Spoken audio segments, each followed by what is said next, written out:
welcome back. Today I'm gonna be talking. This is gonna be like two different episodes, I guess, but I want to talk about my testimony, this video, and then I want to stop it and then start another one or video. I didn't explain really, like, I'm posting on YouTube like these videos, but I'm also recording on voice memos at the same time. So like I was like listening to the one on Spotify that I posted, and it was like just the voice memo of like simultaneously, like I'm recording voice memo and recording like this video. So it was like fixing the blinds, and I was like, people who don't know I'm like videoing myself at the same time like might be confused, but that's the gist. That's what's going on.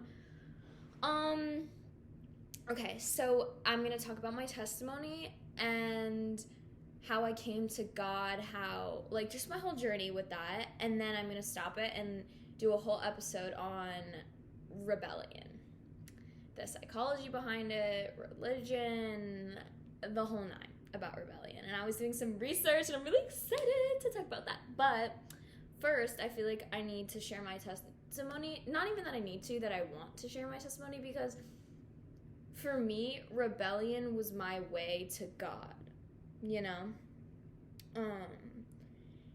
And rebellion looks different for a lot of people, and I feel like that is super important to note, because like my rebellion was like partying when I came from a Christian household, like always told like no drinking, no drugs, of course no weed, like no, like none of that, like you have to be home before 10:30. And like I grew up in a predominantly like Hispanic town where all my friends, like they drank with their parents, they partied with their parents didn't give them necessarily a curfew, like it was more so like 1 or midnight. Like for me, like 10:30, and if I got back, like there would be consequences if I got back late. So that was like my rebellion is my own, but there's also different types of rebellion. I'll talk about that more in like the rebellion episode, I guess. Okay, but basically how I came to the spot I am now. I grew up in a divorced household. My mom and dad got divorced when I was 4, I think. I don't I don't know a lot about my childhood because I can't remember a lot of it. Like it was very messy, I was put in the middle because I'm the oldest. Like it's just how it was. Like I was aware of a lot of things that like a kid, in my opinion, shouldn't have been aware of, and like I kind of was forced to grow up in a way that like I wouldn't have chosen for myself, but can't choose what happens to you. So, and I think it's for the best, but because I'm here now and everything happens for a reason, right? Like it's all part of a plan. But yes, so my parents divorced, and then my dad immediately remarried. Like all I remember in my life is like my stepmom Bianca being in my life, and I don't remember our first time ever going to church. I know my dad and her used to go to a Brazilian church. I lived in New Jersey at the time. They used to go to a Brazilian church in like Long Branch, where there was like a Brazilian community. And I had been a couple of times, and I liked going because it was fun. Like I would play with the kids, or like I'd listen, and like I always was super fascinated by like Portuguese, and like I really wanted to speak it. Like I was just super fascinated. I thought it was the whole like Brazilian culture. I still am so fascinated by it. Like I love Brazilian culture. Like I love the food, the language. I love how a lot of Brazilians are so rooted in their faith, and Jesus is big to them. The food especially. Anyways, so I remember going there like a couple of times. And then I don't remember exactly when. I don't know how old I was. I want to say like pre-middle school, like 5th or 6th grade. So our like town that we grew up in had elementary school that ended at 4th grade, and then it was called Mill Pond, the school. It was 5th and 6th. And then we moved in 6th grade to Florida. But a little before, maybe like 4th grade, we started going to that church. I want to say around that time. And I really liked it. It was in our town. The pastor, like, I had never really been to church before other than that Brazilian one, and I didn't understand. Like, we went to the kids side, like the downstairs, like there was the kids sections, like each like age group, and me and my sister Hannah are like a year apart, so we were always together. And then Shane, when he grew into the age where he could be in a class, we had so much fun. And like Mr. Bob, the class teacher, like he was just trying to teach us about God, you know, like reaching kids like at that age, like you're telling them like from God. And he had explained to us how he was homeless at one point in his life, and it makes me giggle thinking about it because like we were just these kids and we were so fascinated. Like I remember my brother specifically was so fascinated by like the fact that he had been homeless, and like it was just fun. Like I always loved that church. And then when we went into like 5th grade and 6th grade, we started going to the youth group. And that was really fun. I loved the youth group. The youth group leader, Pastor Steve, was, I don't know if his name was Steve. Yeah, it was. He was so funny. Like, it was fun. Like, the pastor had, like, children, and, like, they were close in age to me. And, like, it was just fun. Like, hanging out with, like, kids, like, playing games, like, talking about God. And it wasn't, like, in a, like, a way how I started to perceive it later on in life. It was just fun. Like that was like the part of life where I had felt like the love of Jesus, because there was a time period, and like I said, like I don't remember a lot of it because I blocked it off, that my stepmom would show us like videos of hell and re-encounters of like people who had gone to hell. And you know, I try not to think about that, and I try not to really think about like people talking about hell anymore, because that was something that later on became kind of damaging to me, because it stopped being that fun church thing and that fun like just hanging out with people, like feeling like the love of God through like connections with other people and through community.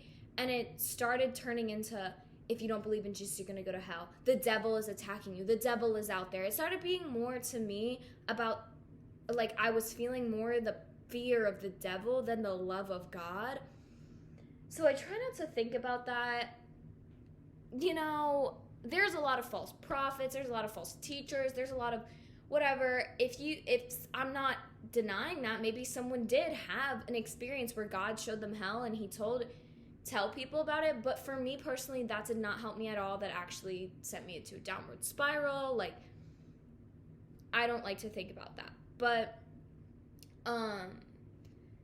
my mom did not believe in God. She was Jewish. She grew up Jewish. She kind of was upset when my dad started taking us to church, and Sundays were my dad's days. So we were with our dad like Sunday, Monday, Tuesday, Mom, Wednesday, Thursday, Friday, and alternating every other Saturday. So Sundays were Dad's day. Like, my dad was like, I don't care if you like it or not. Like, Sunday's my day. I can do with my kids whatever I want. My mom would always tell us, like, I don't like you going to church. But we liked church. I can't speak for my siblings, but I liked church, you know? It was hard because my mom didn't like it, and she felt like, looking back, like, of course she was going to feel like that because, like, you know, she wasn't married to her husband anymore. Like, her kids had a new mother figure in their life. Like, a lot of, like, jealousy in every single aspect. Like, my mom, whether she wants to admit it or not. My stepmom, whether she wants to admit it or not. Us kids, whether we wanted to admit it or not. Like, just a lot of jealousy.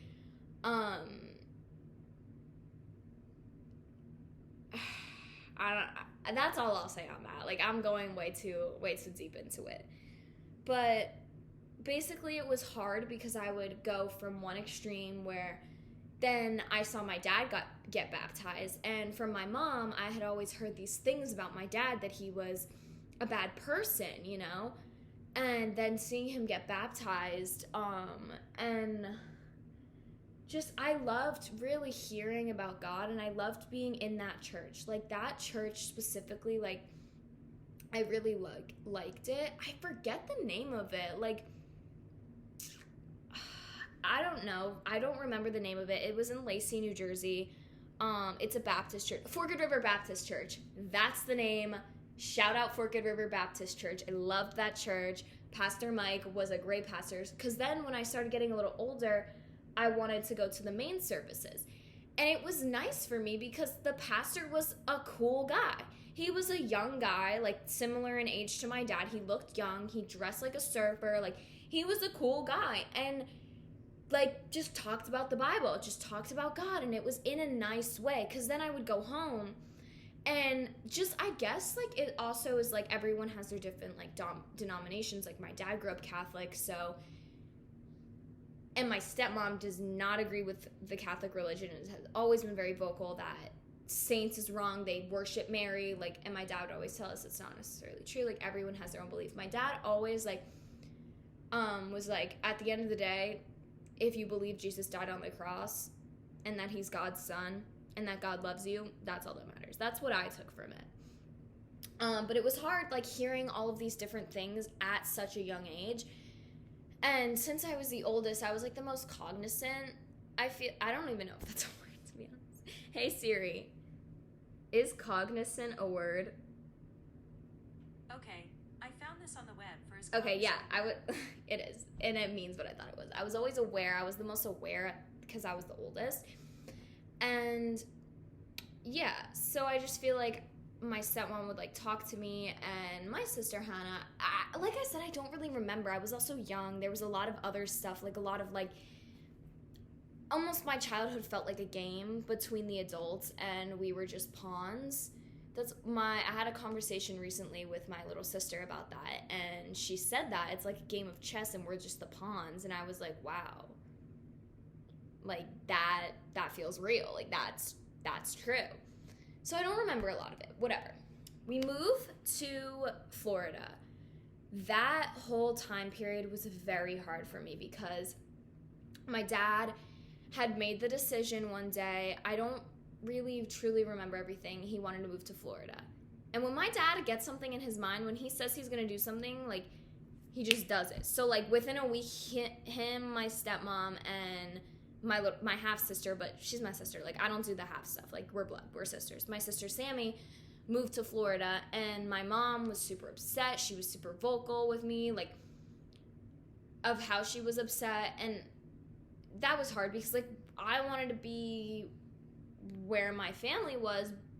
It was just a hard time. So then we weren't really going to church in that time period. Then when we moved to Florida a couple months later. My mom moved to Florida. We didn't really go to church when we moved to Florida until a little time passed by. Then we started going to this one church in our hometown. I didn't really resonate with it. I don't know.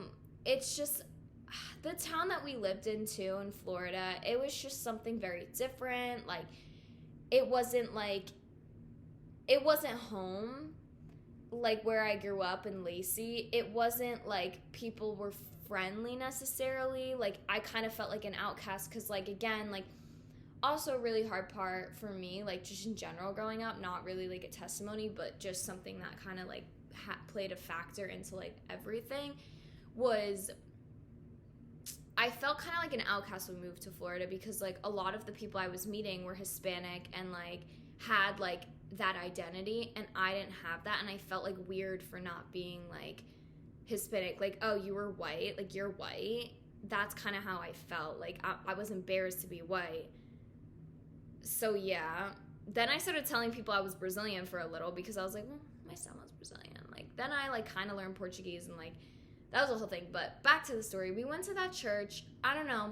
I was like, that was a point in my time where, like, my stepmom was like, oh, you should go to youth group. And she drove me one day, and I cried because I didn't want to. My social anxiety, I just didn't want to. Like, it was really hard for me to make friends. I was dealing with, like, I remember thinking, because when we moved to Florida, I remember telling myself, like, with uniforms, like, there was skirts, and I was like, is that, like, weird to wear a skirt to school? Like, I don't want to be a weirdo. And then I remember, like, I want to be someone, I don't want to care what people think about me. So I wore the skirt, and then, of course, it's middle school. Like, no one else barely was wearing skirts except the weird people, so I eventually stopped wearing the skirts and gave in to caring what people think about me.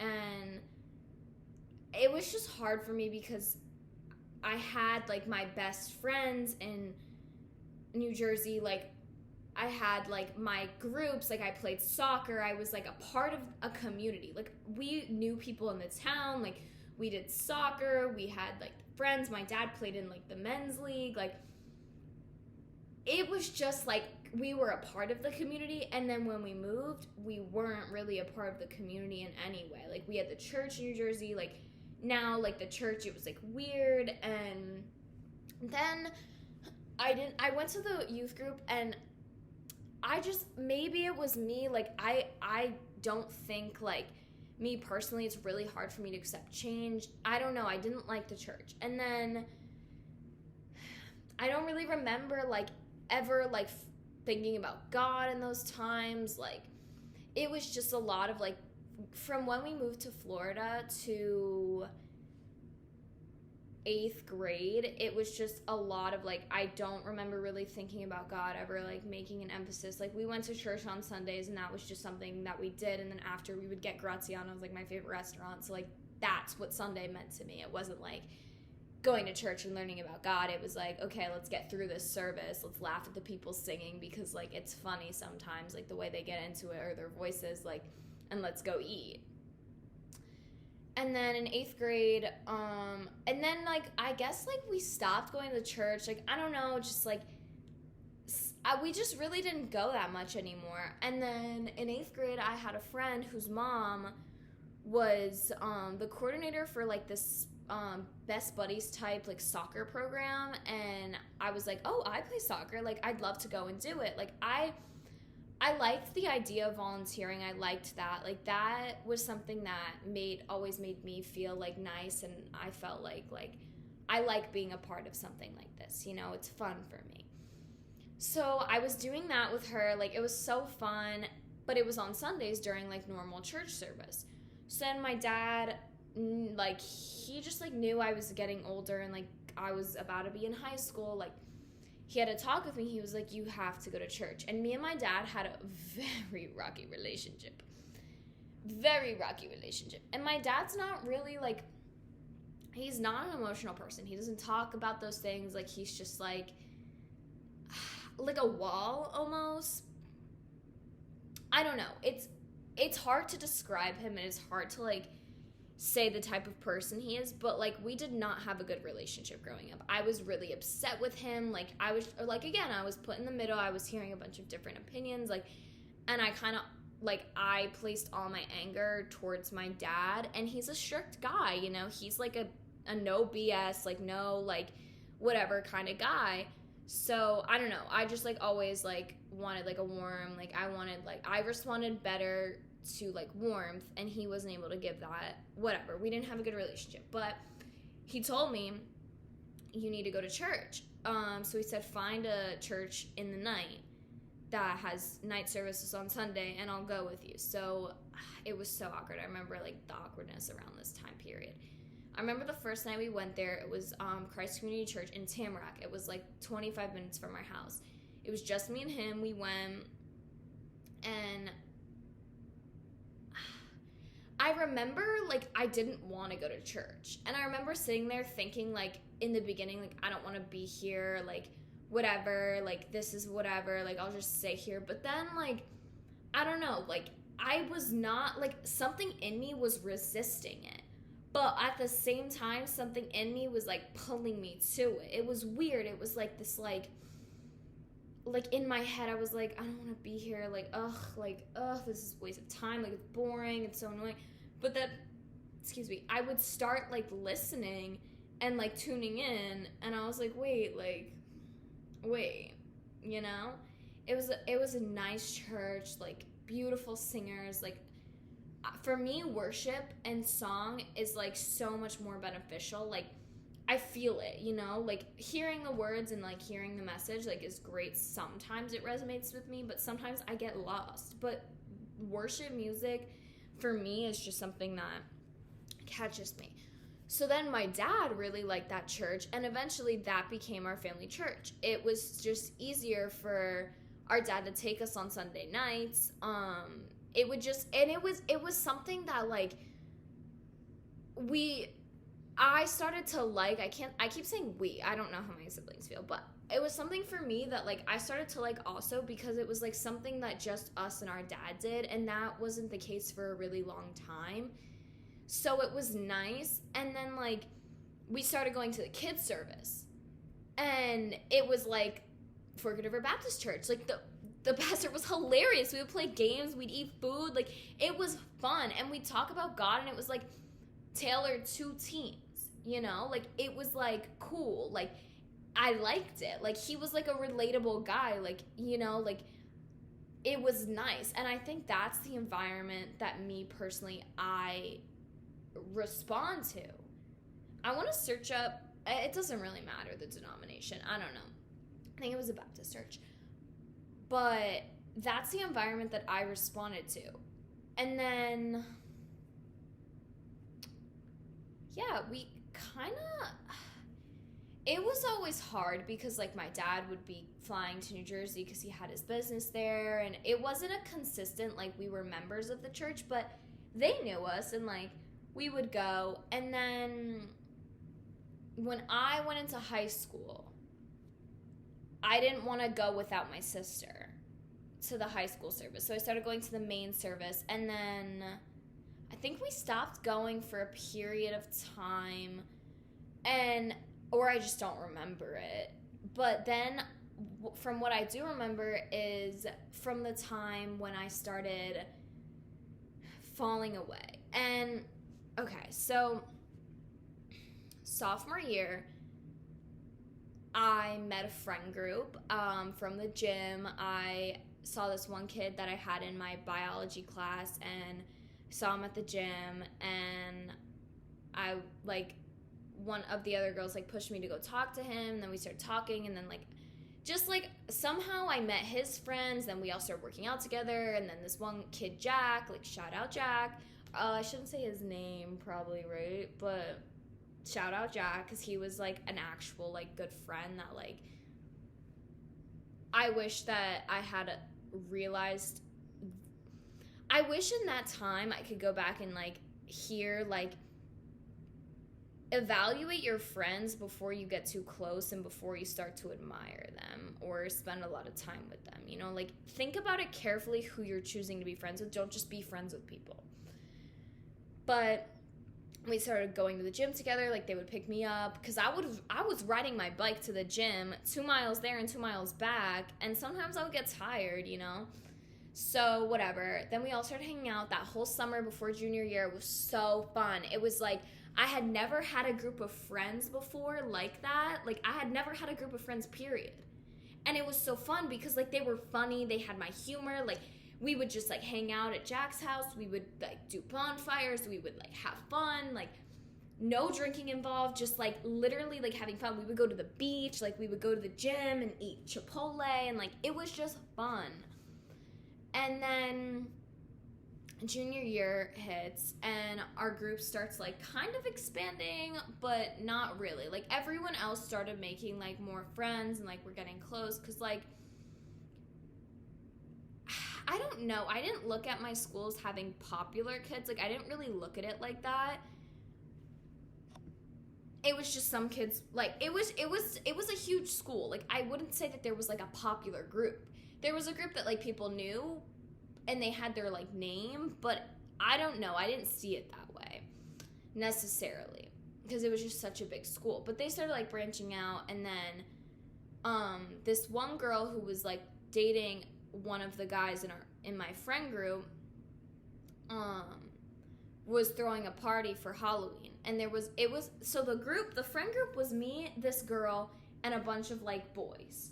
And me and this girl had talked, and she was Christian. I had never had a Christian friend like that before. Like, all my friends from school, like, I never really talked with them about God. Like, I never really had, like, a Christian friend outside of, like, going to those groups. But even then, I wouldn't talk to the kids. It was just me and my siblings. So it was, like, interesting for me and something new, and I liked that. And me and her, like, would talk kind of about God. Just, it was nice to have a Christian friend.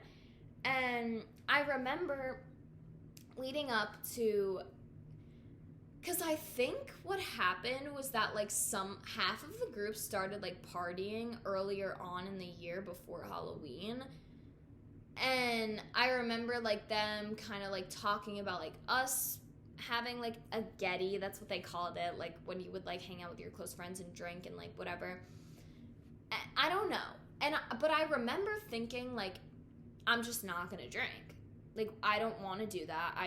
I don't need to. Like, the Bible says don't get drunk. Like, I'm just not gonna drink. Like, I'll be able to hang out with them because I love them. Like, that was, like, my feeling. Like, I felt like I belonged somewhere. Like, growing up in my home, like, I always felt like I was doing something wrong. I always felt like a burden. I felt like I wasn't wanted. And then with this friend group, I felt accepted. I felt wanted. Like, hey, Bella, come hang out with us. Like, I'm picking you up. We're going to the gym. Like, I was wanted. I was included in something. And it felt so good. And I didn't want to lose that. So I remember, like, telling myself, like, no, like, you don't have to. And then I remember having a conversation with Autumn about it because I was like, oh, she's Christian. Like, let's talk about it. Because by then, like, the Halloween party had been set. And she was like, yeah, I don't know. Like, I might drink. I might not. Like, I don't know. I don't really think it's that bad. Like, every kid in high school does it. Like, she was going through her own thing. Oh.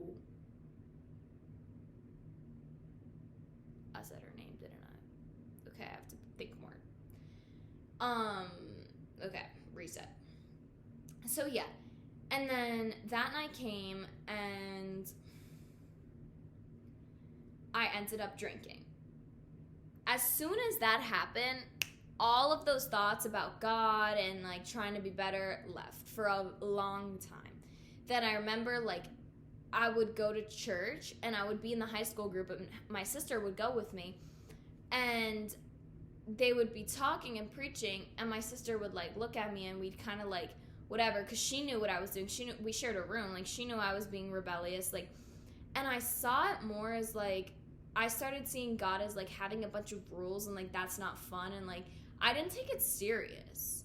You know, like, I was like, I don't need that. Like, I just want to have fun. I just want to be a teen. I just want to be like everyone else. So, yeah, that happened. And then a long, long, long road of just rebellion after rebellion after rebellion. And eventually it got so bad to the point where I wouldn't think about God at all anymore. The only time I would think about God is if I were scared and in a scary situation. I'd be like, please, Jesus, like, keep me safe.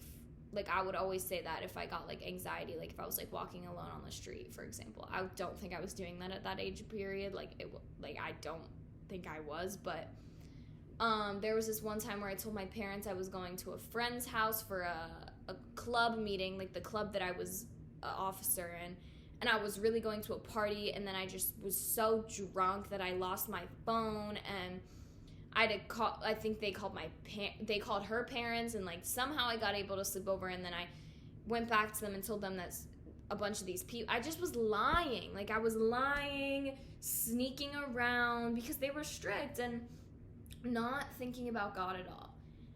And then COVID happened. Yes, COVID happened. And I didn't really see my friends that much, but I wasn't really thinking about God. I was just like, whatever, like, you know. And I remember, like, when things started getting chill, because Florida was more chill with COVID, like, whatever. I would go to my one friend's house whose dad was a pilot and was not there a lot of the time, and then, like, she had that freedom, and then, like, she was, like, my best friend. Like, I had known her from New Jersey. She moved to Florida. We stayed friends.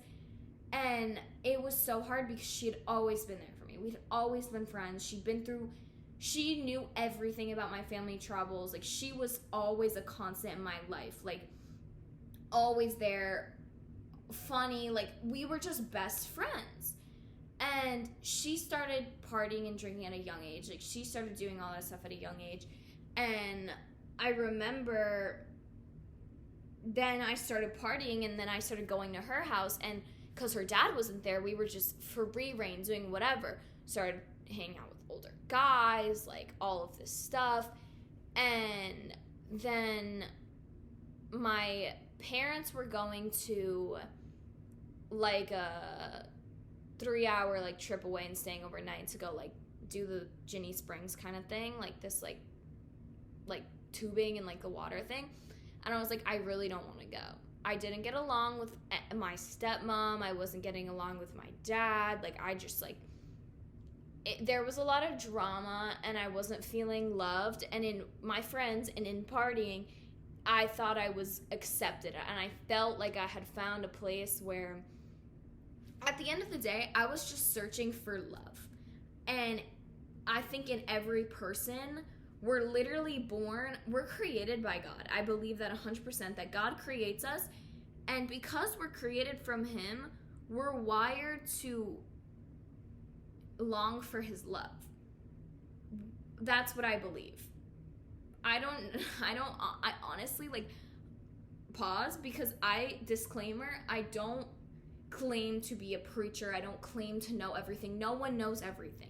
But this is just my beliefs. I believe that we're created to long for God, because if you think about it, like, at the end of the day, what I was looking for was to feel love, to feel belonging. I was looking to fill something in my heart, in my soul, in my body, and whatever. I was looking to fill some void or some hole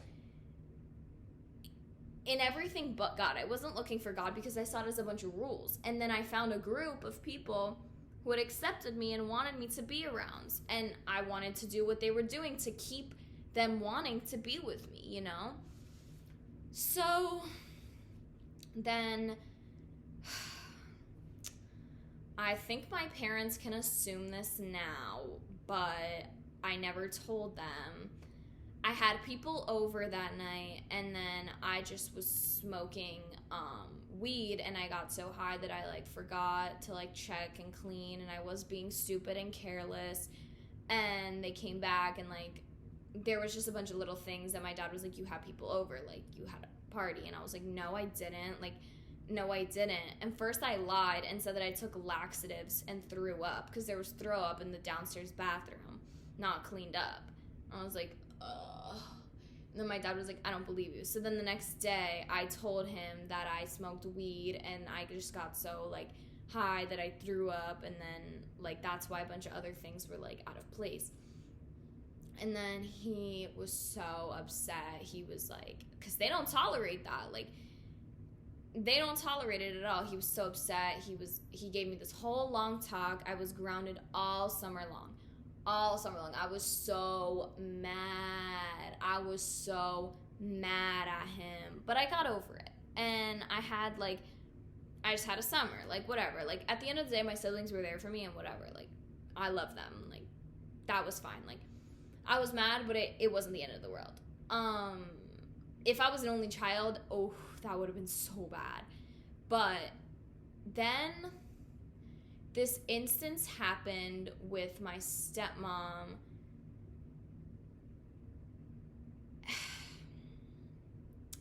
I don't know how to explain it without revealing too much detail, and I don't want to paint anyone out to be a bad guy, because I really don't know the mindset behind her methods and like why she did what she did, and like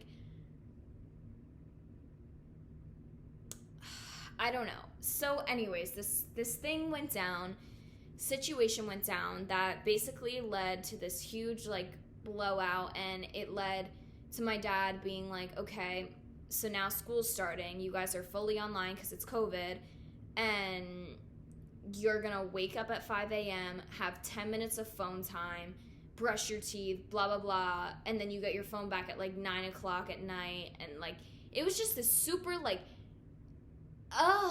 seriously, like, more military type things, like, more, like, you're on top of us already. Like, I feel like I can't breathe, and you're gonna do more of this. So I was fed up, and I said, no. And he's like, if you don't like it, leave. And so I thought about it. I remember, like, sitting outside, and I said, okay, I don't want to be here anymore. I don't want to live with you guys. Like, I'm so unhappy. Like, I can't do it. And then he was like, call your mom. And then I don't remember that day very much, because that whole thing, like, was really actually genuinely, like, traumatic for me. And, like, I've kind of, like, shut off those memories of that whole situation, because, like, that escalated so quickly, and it was just screaming, and I don't like to really think about that. But basically, I ended up leaving my dad's house. It was this whole thing. I went to my mom's in North Carolina. I was there, and I just felt so alone, because then I was an only child. I didn't even have my siblings to talk to. Me and my mom had an estranged relationship from something that happened, because at one point we literally would tell her that she was the devil and that she had a devil in her. And how damaging is that? How damaging is that? If you're trying to get someone to follow God and you love God. For me, now my point of view is I love God, and he has shown me, like, love, and God is everything to me. Like, he literally just loves. He created me. He created this world, and everything good is God, and he's not going to force you to be there. He's just going to, like, be there if you open the door. He will always be there. And I think that telling someone they have the devil in them and, like, making them feel bad about themselves is not the way for them to find God at all.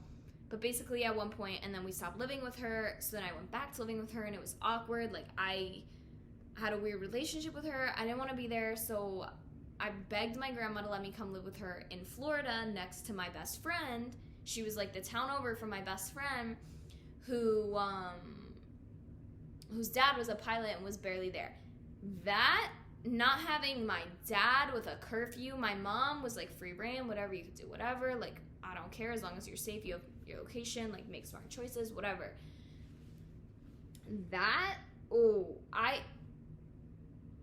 This is when I started to think about God a little bit again, because when I came back, my friends were doing cocaine.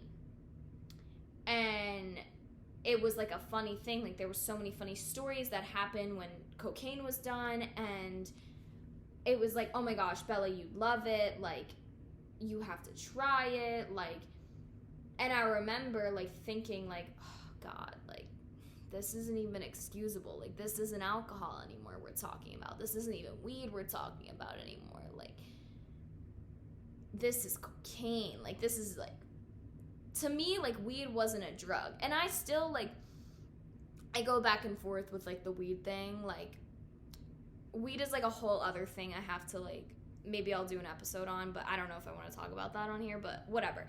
But cocaine is an actual, like, that's, like, hardcore. That's, like, a drug. So I remember being like, oh, God, don't let me fall into the temptation, God. Like, I remember I can go and party with them and not do it. The first time I went back, of course I did it, because peer pressure is so real, and I am so susceptible to it. And I have to just be self-aware at that point. I am so susceptible to peer pressure. Who I surround myself with, I take in their energy. I will literally become like whoever I'm surrounding myself with. So I have to be so careful about that now, and I've learned that through those experiences. And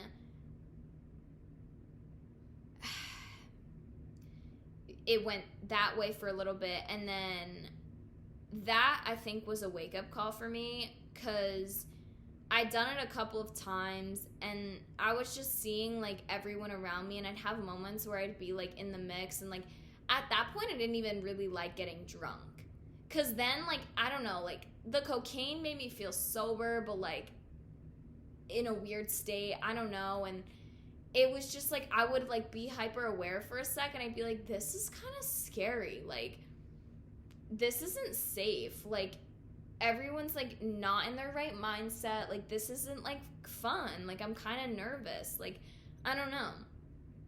So then I kind of like switched more to like smoking, and I was more like getting into that. And then I couldn't wait for the school year to end. I made the decision I was going to go back to North Carolina for this. Oh, okay. Hold on. Before that. So then college decisions came. It was like, okay, I took my SAT in North Carolina. After the SATs, after I did all of that, I went to Florida too. So then college like came out, and I got accepted to FSU, UCF, FAU, which was in Boca, and I would party at Boca. I would party at FAU. The first time I ever did cocaine, I went to a party at FAU. And did it in the bathroom at that thing. So, FAU or Drexel, where I am now. And I remember talking to my co-op advisor. I didn't even know what Drexel was. I'd never heard of that. Like, Drexel, what? And I told her, like, I don't have the luxuries other kids that I'm growing up with have. My parents will not support me after I'm 18. Like, I don't have a home right now. Like, you don't understand. Like, I don't have a home.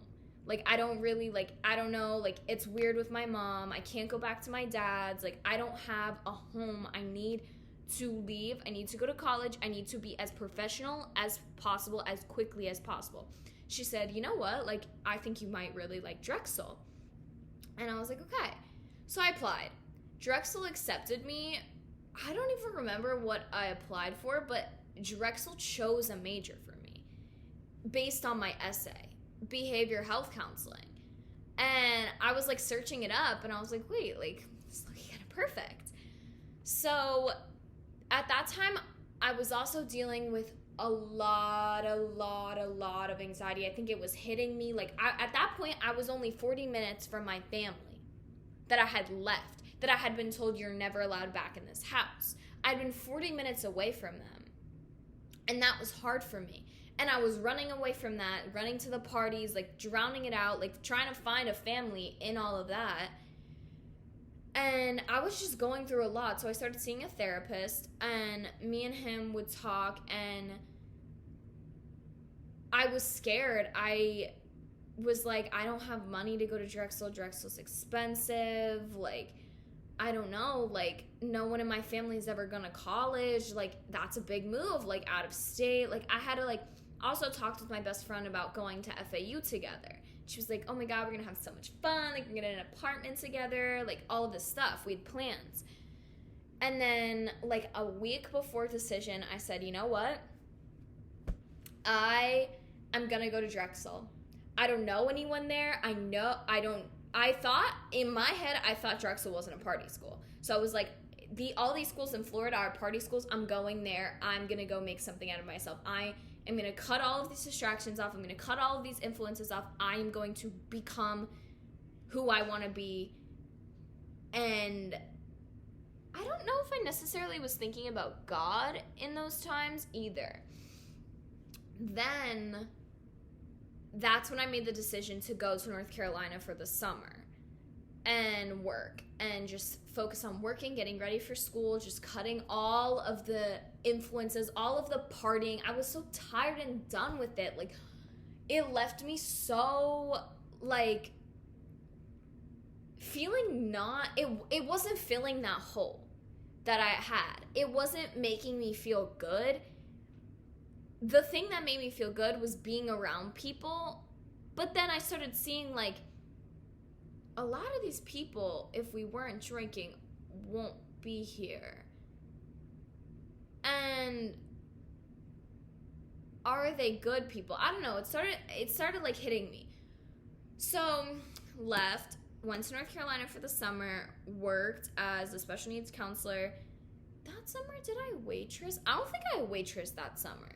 I just worked as the counselor. Yeah, I just worked as the counselor. And did I go to the church? There was no, wait.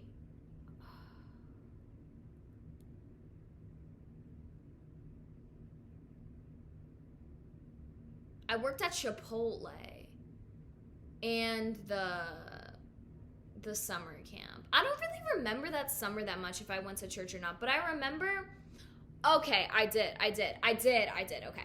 Because I remember when I was going to Drexel, my dad had got me a Bible. I gifted that Bible to someone. I don't have it anymore, but my dad got me a Bible.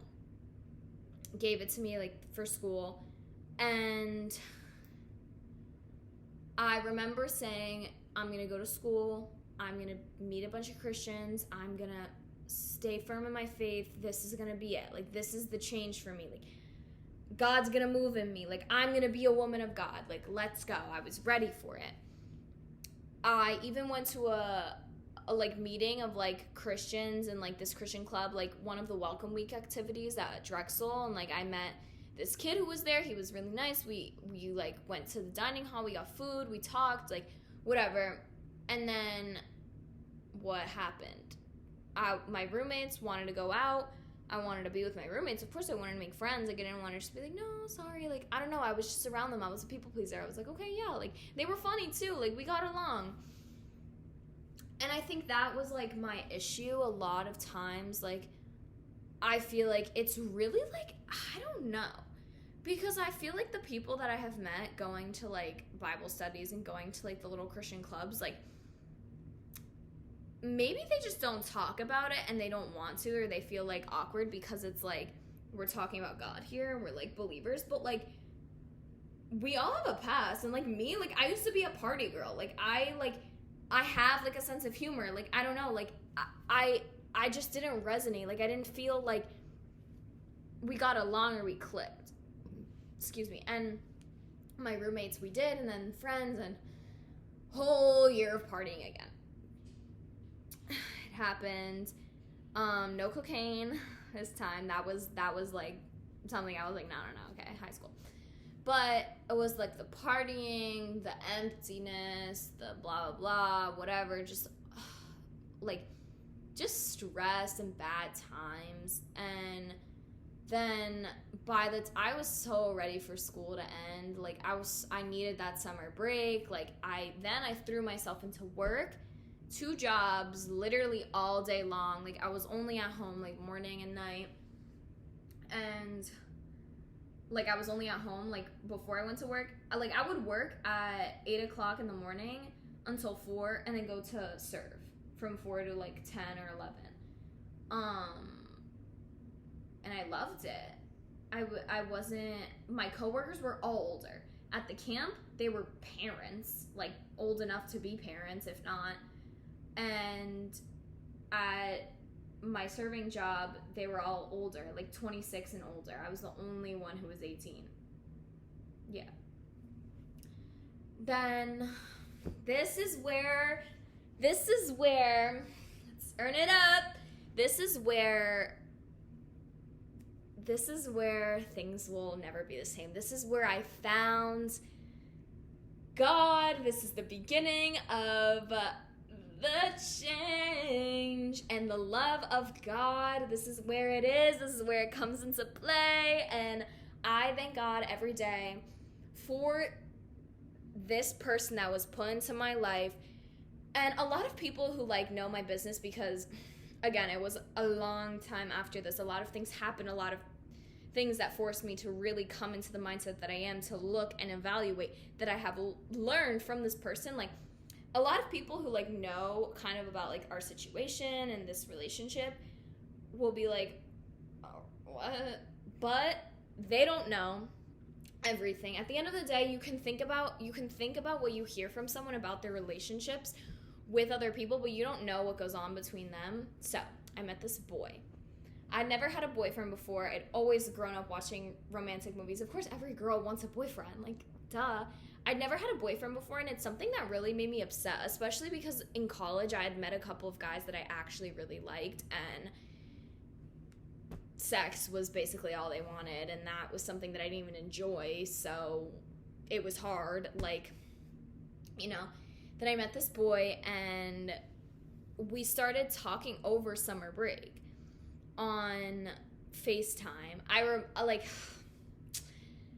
put in my life for a reason, for real, because I love this boy. We're no longer together, and I'll get to that, but love this man.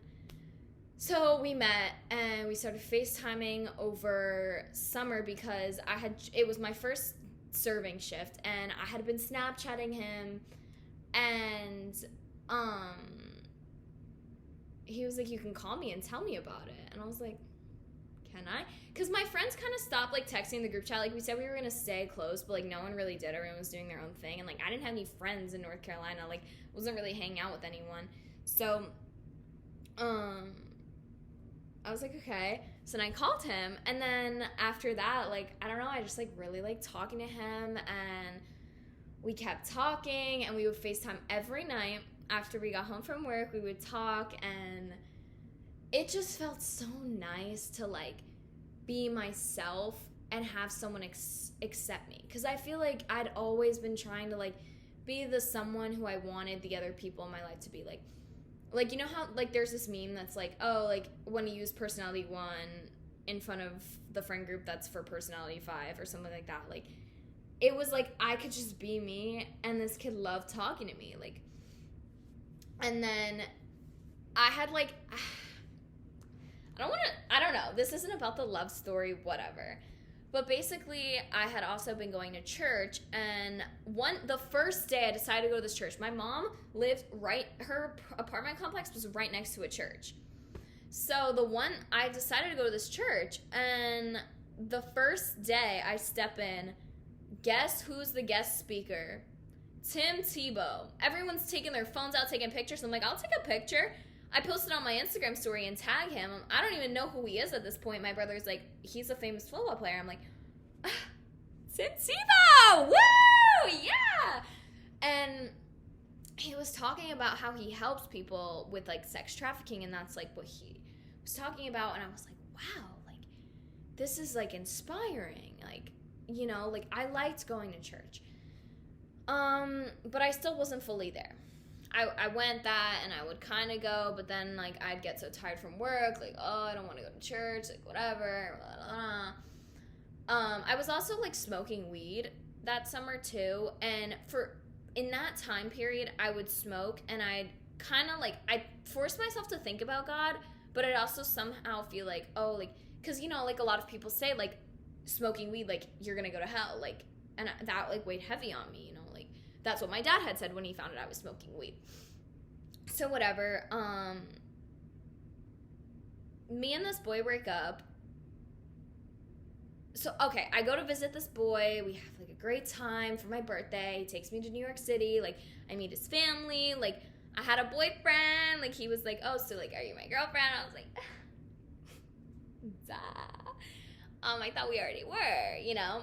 And then a month after I visit him, he breaks up with me on FaceTime before school because he's like, I just have a lot going on. I'm like, okay, like, we break up. I was gonna, like, And then I went to go visit my friend, who I had told that I was gonna visit, and I was hesitant because I was also like, I don't want to party anymore. Like, I just want to be chill. Like, I don't, whatever.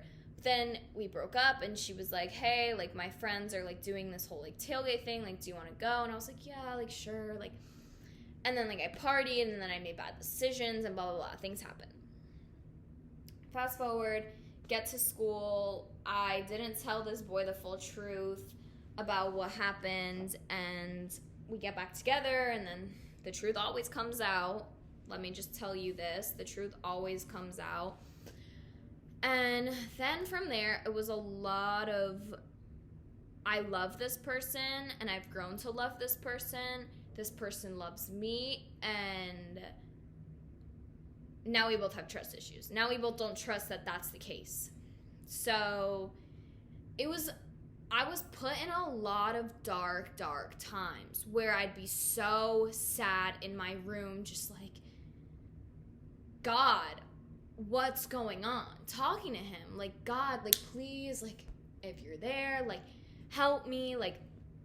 And one instance happened between me and him, and I was like, you know, like, honestly, like, I can't tell you what to do, but for me personally, like, I just want to be with someone who knows God. Because, like, then a lot of this stuff, because I'm influenced by other people, so I want to be dating someone who follows God and who chooses God first.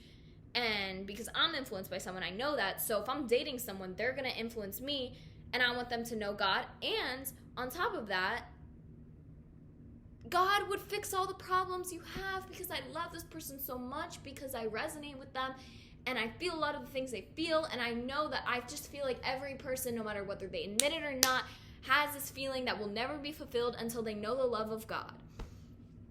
So I started going to church again because of this boy. I was like, let's go to church together. He wasn't really feeling it, but the seed was starting to grow at that point. Like, the seed had been planted, but it took until that point and all of that stuff for it to start growing, you know? And it took me also realizing that I can be myself, who I want to be, who I truly feel I am at my core, and someone will want to be with me. Someone will love me, and someone will like that version of me, and I don't have to pretend to be someone I'm not just to be liked. It took that and all of, like, the mistakes and all of being put in those deep, dark holes to find God for me. So, yeah. Then, obviously, like, a bunch of stuff happened. Like, it's always going to be a battle. And it has been a battle between I want to choose God, but things get in the way. The devil really is out there, and I saw this video of this person saying that you already have your spot in heaven. Like, children until they reach a point of, like, where they can understand things, have a secured spot in heaven because they're made in God's image. Until they get influenced by the outside world, then that changes. Like, until they have, like, the cognitive level of being aware of, like, knowing for sure, making their own decisions and, like, belief systems, like, they're saved. And the devil literally got thrown out of heaven because he was jealous of God and all his kingdom that he had and has. So of course the devil is going to be here on earth trying to get everyone from not going to God because he's jealous. At the end of the day, it's what it was about. Like, he was jealous of all that God had. He got casted here, or casted to hell. I don't really know the history of it. I'm sorry. But he doesn't want God to win. He doesn't want God's kingdom to prevail. So he's going to try, and I feel like I struggle with that. And I've seen this word thrown around TikTok sometimes, spiritual warfare, I guess you could call it that. But I feel like now I really try to acknowledge I'm a sinner, and that's unfortunately just how it is. But Jesus came to pay the price. Jesus paid the price. And Bella, stop worrying about hell. Stop worrying about, oh, but I did this, that's unforgivable. No, God forgives you. Come and lay it at his feet and say, God, I'm not worthy of you. I know that. I will never be worthy of you. But you say I'm worthy because you sent your son to die on the cross. And, like, a lot of people can't comprehend that, I feel like, because they don't believe it actually happened. But, like, Jesus was a human. He died on the cross. They nailed him to the cross. He felt the air leaving his body. He slowly died standing there on the cross, nailed there on the cross for every single generation to come. That is love. God sent his only son, his only begotten son, so that whoever believes in him shall not perish, but have eternal life. John 3:16. If I remember one verse ever in my life, that one is engraved in my head. John 3:16. For God so loved the world, everyone in the world, that he gave his only begotten son. Listen, his only begotten son. His son lived a perfect life, made in the image of God. He said, God, I don't want to die. I really don't. Jesus prayed before that. He said, God, I'm scared. He had anxiety. He was sweating blood. He said, God, I don't want to die, but if it's in your will, so be it. because he realized that he has those thoughts and he has what he wants, but at the end of the day, it's what God wants. At the end of the day, it's in God's hands. It's what he wants. Who am I? Who am I? I'm just someone God put here. Who am I to think that I can go above the Creator's ideals and the Creator's, like, I don't want to say the word rule or, like, who am I to go above what the Creator says? Who am I to think that I have more knowledge than the Creator? And it makes me think now, that's what the devil thinks. He thought that he was equal to God or better than God, and he got casted out because he thought that he deserved that. He thought that, why does God have all of this? I want this. That's not of God. So I lay it at God's feet, and I feel so guilty, and I think guilt is a sign of God's working in you, Bella. You're feeling guilty for what you've done in the past. You're feeling all of these feelings. You're doing something. You're like, that's not right. That is good because God is there, and God will keep you humble, because being humble, staying humble is important. It is necessary for you to embody what God the plan that God has for you. Reading the Bible, reading it for yourself. Be careful crafting your social media to see only good things. I went through all my social media. I unfollowed everything that was bad for me. I went from 1,000 followers to I think I have like 100 and something now, and I follow God quote posts, motivational quotes, things that will be good for my eyes to see and that won't lead me astray. And it takes discipline. It's hard. It's a journey, and it's hard, and you have to really, really rebuke the devil. And how do you do that? You pray. And I think something that now I need to find that community again. That community that I found in Forked River Baptist Church. I need to find friends, and I need to find that love of God again. Not find the love of God because I feel it, but I need to find a community because I realize that about myself. I become who I surround myself with, so why not find people who will make me better and grow my faith? I have this Bible verse that I've saved. I love the Bible app too because you can like save like the notes and stuff on like certain verses. Job 11:13-15 says, "So commit yourself to God completely.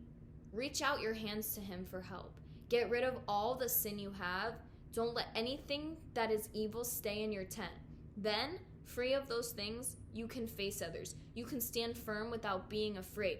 So for me, I realized as I was going through this journey, I need to take a step back. I need to have a season of being alone so I can be so firm in my faith that I can be around others who might be questioning and be so strong in my belief that I know I won't get influenced by anyone. And I pray for God every day for that wisdom and strength. And that's where I'm at right now. It's my little testimony. Yeah. Now I'm gonna do a little break in between, and I'm gonna also post a episode about the psychology of rebellion, just rebellion in general, the religious side of rebellion. All right, thanks for listening if you made it all the way through. And also my Instagram DMs are always open, not even just for like, literally for anything.